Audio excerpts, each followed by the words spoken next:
tugas yang tidak ringan, karena harus memecat 2 orang hakim ya. Saya tidak ada cita-cita menjadi dosen ya.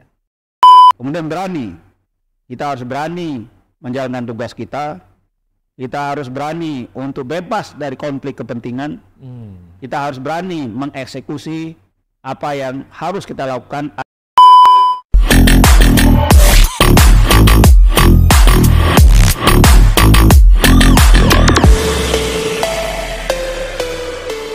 Assalamualaikum warahmatullahi wabarakatuh. Apa kabar? Squad sekalian kembali hadir dalam acara kebanggaan kita, Sriwijaya Cast Selo Say It Loud.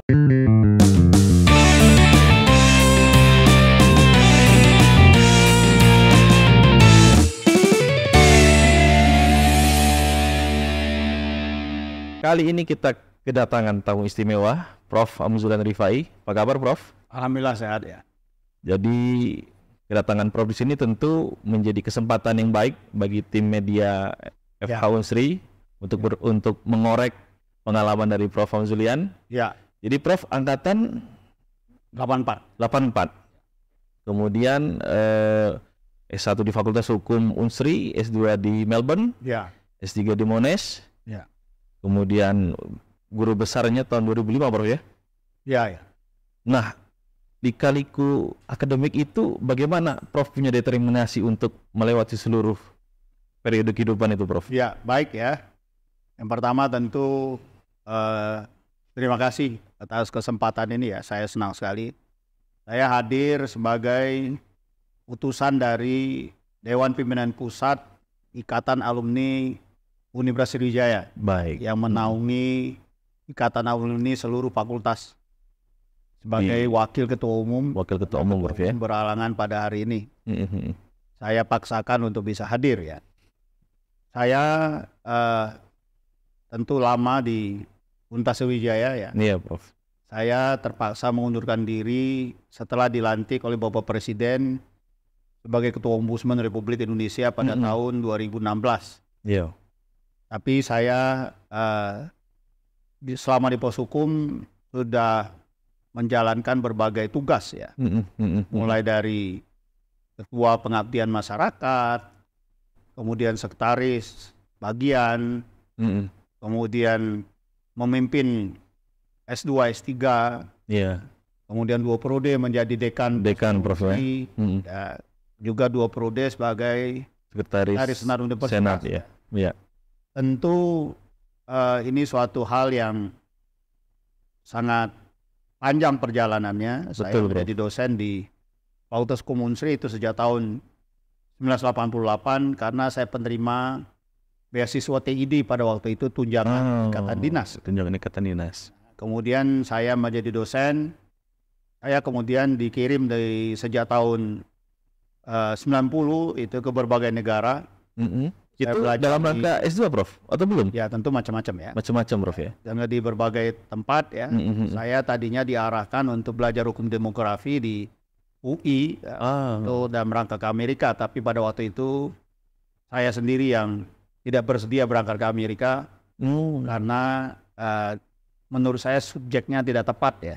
Karena saya diarahkan mengambil hukum demografi, dan saya satu-satunya dari calon itu pernah belajar mendapatkan diploma di lembaga demografi UI, maka saya tidak bersedia. Kemudian saya lebih fokus untuk mendalami hukum tata negara, sehingga pada akhirnya saya menjadi guru besar di Fakultas Hukum Unsri sejak tahun 2005 ya. Itu yang perjalanan karir saya, yang pada akhirnya 2 bulan menjelang saya berakhir sebagai Ketua Ombudsman Republik Indonesia, kemudian saya terpilih sebagai anggota Komisi Republik Indonesia yang dilantik oleh Bapak Presiden itu pada Desember 2020 ya. Dan kemudian pada saat ini saya terpilih sebagai Ketua Komisi Yudisial Republik Indonesia, lembaga negara yang diatur di dalam pasal 24B Undang-Undang Dasar 1945. Baik, luar biasa, Prof. Kami yang muda-muda pasti menjadikan Prof sebagai role model. Jadi Prof, Kemudian kan di awal Prof cerita sebagai dosen, apa motivasi Prof memutuskan jalan hidup menjadi sebagai dosen pendidik? Ya, saya tidak ada cita-cita menjadi dosen ya. Oh, Tidak ada mau saya jadi dosen. Saya juga dulu satu-satunya ingin masuk militer ya. Tapi kemudian ketika harus ke Magelang, ibu saya tidak menyetujui saya untuk berangkat ke Magelang. Berarti itu udah lulus, Prof? Pada waktu itu kita lulus di 3 provinsi, lulus Pantuhir dari sekitar 700-an peserta. Ini Prof itu ya kalau Magelang ya? Tersisa sekitar 40 orang pada waktu itu ya, tapi kemudian begitu juga bekerja, saya dapat 4 posisi kerja pada waktu itu. Tawaran Prof ya? Tapi kemudian ibu saya hanya merestui saya untuk menjadi dosen. Ya. Oke. Maka saya jadi dosen lebih karena restu ibu saya. Iya, betul. Sama sekali saya tidak pernah bercita-cita menjadi dosen. Saya ikuti arahan ibu saya supaya saya jadi dosen. Jadi modal saya sebetulnya hanya patuh sama ibu saya. Dan rupanya baru kan ternyata dengan patuh dengan ibu tadi, arahan ibu saya kemudian bisa sukses menjadi dosen ini dengan berbagai jabatan yang kemudian saya peroleh. Ya, saya yakin itu karena doa ibu saya, bukan hanya karena kemampuan saya. Ya. Jadi doa seorang ibu itu sungguh luar biasa, yang kadang-kadang di luar nalar kita. Wow. Ya, apa yang diharapkan, apa yang diimpikan oleh seorang ibu, dan kita tidak boleh, sudah benarlah ajaran agama itu, kita tidak boleh berkata kasar saja, tidak boleh, apalagi lebih dari itu. Saya pikir itu ya. Baik, Prof. Kemudian sekarang Prof sebagai ketua KAI, apa yang Prof inginkan dengan posisi itu? Kontribusi apa yang Prof akan lakukan untuk negeri ini dengan posisi saya pikir itu? Kami pada posisi menjalankan undang-undang ya. Betul. Tidak bisa juga maunya saya ya. Jadi undang-undang sudah memberikan tugas kepada Komisi Yudisial ya, untuk menjaga harkat dan martabat hakim. Tentu antara lain dengan cara paling tidak ada 3. Yang pertama adalah melakukan pengawasan terhadap perilaku hakim ya.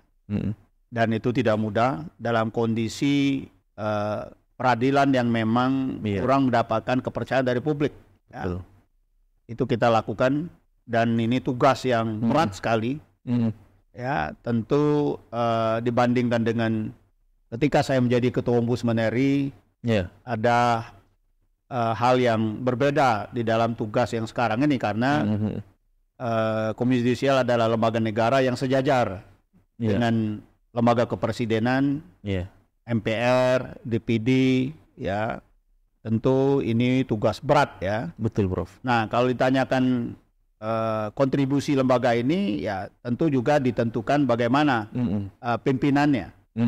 Saya selaku ketua Komisi Yudisial bersama dengan anggota lainnya, ada 6 yang lainnya ya, kita tentu saya katakan tadi menjalankan tugas-tugas kita sesuai dengan perintah undang-undang. Baik. Dan tentu kami akan melakukan itu ya. Dan yang paling tidak enak tentu adalah menindak hakim ya. Itu pekerjaan yang paling berat ya. Di dalam beberapa bulan ini kami menjalankan tugas yang tidak ringan. Karena harus memecat 2 orang hakim ya. Itu tentu bukan perkara gampang. Yang mudah, Bro. Tentu dengan pertimbangan yang tidak mudah. Karena untuk hakim yang diusulkan diberhentikan itu melalui proses Majelis Kehormatan Hakim yang sidangnya di Mahkamah Agung terdiri dari 3 hakim agung ya, majelisnya, dan 4 anggota Komisi Yudisial. Dan peran lainnya adalah KAI menyeleksi calon hakim agung. Kami tidak mudah juga menyeleksi calon hakim agung, karena hakim ini adalah garda terakhir ya di dalam upaya orang mendapatkan keadilan ya. Itu bukan pekerjaan gampang juga menyeleksi seorang calon hakim agung. Ya, walaupun seleksi itu sudah dilakukan secara ketat, tetapi juga masih ada saja hakim agung yang kena OTT misalnya. Ya, tentu kalau ada yang OTT, ada persoalan-persoalan sesungguhnya yang lebih serius dari itu. Nah, kemudian yang ketiga, kami juga memperkuat advokasi terhadap hakim. Ya, karena mungkin publik tidak tahu, hakim juga banyak yang terancam di dalam menjalankan tugasnya. Walaupun kadang-kadang ketika kita mencoba memberikan advokasi, terutama hakim-hakim senior menganggap ancaman terhadap mereka itu adalah hal yang biasa. Ya, mereka sudah tidak menganggap itu persoalan besar. Walaupun KAI menilai karena jabatan hakim itu adalah jabatan yang terhormat, maka Komisi Judisial perlu untuk turun tangan memberikan advokasi terhadap hakim yang direndahkan martabatnya. Betul. Jadi melalui setidaknya 3 hal itulah kita mencoba melalui perbaikan-perbaikan dunia peradilan. Di samping tentu saja berkoordinasi dan kolaborasi dengan Mahkamah Agung ya. Baik. Dan memang itu suatu hal yang tidak mudah tetapi harus dilakukan. Baik. Saya tidak pada posisi mengeluh untuk SDM yang kurang, anggaran yang terbatas. Misalnya saya adalah pada posisi orang yang dipilih oleh negara untuk menjalankan tugas saya, maka saya akan lakukan itu dengan sebaik-baiknya. Baik, luar biasa. Prof, semenjak Prof mendapatkan amanat dari Pak Presiden, mulai dari Ketua Ombudsman dan Ketua KAI hari ini, mungkin Prof bisa sharing pengalaman yang tak terlupakan. Ya, sebenarnya bukan diamanat oleh Presiden pribadi ya, tapi karena Presiden sebagai kepala negara. Sebagai kepala negara, Prof ya. Itu beliau yang melantik ya pejabat negara seperti saya ya. Banyak pengalaman yang kalau dikemukakan bisa jadi berapa buku ya. Karena 5 tahun sebagai Ketua Komisi Judisial, ulangi 5 tahun sebagai Ketua Ombudsman Republik Indonesia, kami 9 orang di situ. Anggota saya adalah orang-orang yang sangat berpengalaman secara nasional, seperti Pak Alvin Lee misalnya sudah lama berkecimpung di parlemen, Pak Laude Ida 2 periode menjadi wakil ketua DPD RI, ada Pak Profesor Adrianus Meliala misalnya, itu orang kriminolog yang terkenal, ada Ibu Nini Rahayu yang sekarang Ketua Dewan Pers, ya, dan yang lainnya ya. Tentu pengalaman yang tidak mudah. Betul. Saya harus menjadi ketua memimpin suatu lembaga negara yang di dalamnya ada komisioner yang tokoh-tokoh nasional. Ya. Banyak sekali cerita yang bisa saya kemukakan ya. Tetapi sampai hari ini kami orang 9 itu WA grupnya masih aktif dan kami masih sering bertemu untuk kumpul makan-makan bersama ya. Itu tentu merefleksikan betapa kompaknya kami ketika kami ada di Ombudsman Republik Indonesia itu. Pesannya adalah bahwa bagaimana kompak itu perlu di dalam memimpin ya. Tidak bisa kita jadi pemimpin tidak merangkul semua. Nah, kemudian tentu yang kedua ketika saya terpilih menjadi Ketua Komisi Judisial Republik Indonesia, bukan hal yang gampang karena ini ada 7 orang, betul ya, 7 orang yang kita adalah minoritas dari sisi alma maternya, minoritas secara etnis, ya, karena selama ini yang jadi Ketua Komisi Judisial biasanya orang Jogja ya, orang UGM. Jadi double priority, Prof ya. Jadi bukan pekerjaan yang gampang ya. Nah, oleh karena itu saya terpilih jadi ketua KAI tentu suatu hal yang bukan hanya membanggakan bagi saya pribadi, ya, tetapi adalah kebanggaan bagi alma mater, bagi Sumatera Selatan. Walaupun saya sering kemukakan alma mater sendiri atau orang Sumatera Selatan sendiri belum tentu mendapat keuntungan langsung dengan saya menjadi ketua KAI, karena ketua KAI itu adalah milik nasional ya. Tetapi tentu saja mereka bangga, alma mater bangga saya berhasil menduduki jabatan pimpinan lembaga negara yang diatur di dalam Undang-Undang Dasar 1945. Banyak hal-hal yang menjadi kenangan yang luar biasa ya di dalam menjalankan tugas-tugas saya. Ya, dan itu semua tentu tidak lepas dari didikan alma mater ini ya dalam berbagai bentuknya, dan itu akan terus saya pegang di dalam menjalankan tugas. Baik. Mungkin Prof terakhir ada kalimat motivasi atau pesan dan kesan untuk Fakultas Hukum Unsri pada umumnya dan para tunas-tunas muda kita yang sedang menjadi mahasiswa baik S1, S2, S3 dan MA. Ya, saya pikir kalau kata motivasi banyak ya. tinggal lagi dijalankan apa enggak. Nah, Ya kan? itu masalahnya Bro ya. Ya, saya dididik sebagai pramuka itu mulai dari tingkat siaga sampai pelatih ya. Baik. Saya Itu tertinggi pramuka siaga, mulia, bantu tata, penggalang ramu, rakit terat, ya, sampai saya jadi pandega, kemudian instruktur pramuka. Wow. Saya mengikuti 4 kali Jambore Nasional dan Asia Pasifik ya. Nah itu semua tentu hasil didikan guru-guru saya, senior-senior saya. Betul. Di dalam hidup saya selalu memegang dasar dharma gerakan pramuka. Salah satunya adalah dharma yang ke-8 ya. Apa itu? Disiplin, setia dan berani. Tidak mungkin orang yang bisa berhasil dengan baik atau maksimal kalau dia tidak disiplin. Betul. Disiplin harus jadi kunci utama. Saya sampai hari ini selalu bangun paling lambat 04.20. Wow. Saya sholat subuh, olahraga, dan saya sudah ada di kantor jam 06.15. Wow. Ya, itu saya lakukan setiap hari. Sebelum jadi ketua, saya ada di kantor 6.45. Tapi setelah saya jadi ketua, saya ada di kantor 06.15. Wow. Ya, jadi kita harus disiplin. Ya, itu saya pegang betul sejak saya SMA. Setelah guru saya menasihati saya kalau mau berhasil itu disiplin. Disiplin. Yang kedua, tadi disiplin, setia dan berani. Kita mesti setia. Setia kepada lembaga kita, setia dengan pemimpin kita, setia dengan orang-orang yang memberikan amanah kepada kita.